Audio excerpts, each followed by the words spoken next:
dari sekian kali kita berjalan masih ada masyarakat yang ternyata pada kondisi sampai seperti itu baru akan baru akan atau baru tahu dan baru bertindak setelah sudah sejauh itu. Karena itu tadi pasti dengan kejadian itu bukan 1-2 hari, tapi sudah berbulan-bulan. Sehingga pertanyaan langsung ada di pikiran saya adalah apakah informasi tidak sampai kepada mereka?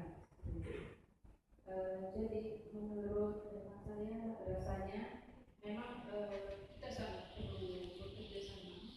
Saya sangat antusias ketika saya mendatangi bahwa bagaimana kalau kita bersama kalian. Saya sampaikan saya bekerja di salah satu universitas di Kabupaten Lombok Utara dan kemudian alhamdulillah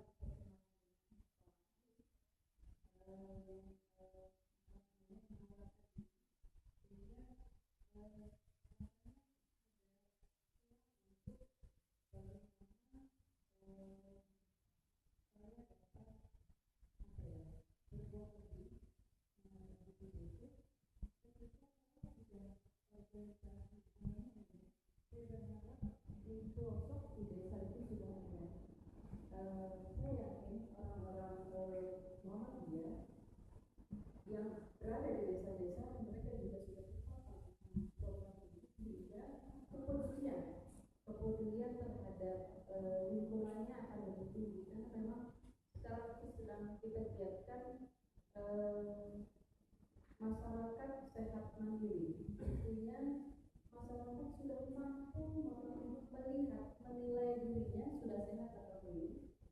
Adakah gangguan-gangguan kesehatan, terutama kita di sini membahas TBC, sehingga saya sih berharap ada motivasi untuk memberi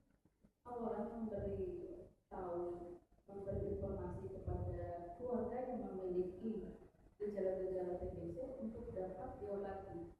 Itu minimal. Atau bahkan kalau bisa kita lebih, kami di kesehatan diinformasikan gitu. Jadi ada suspek tersangka sampai jahat itu saya mahal cerita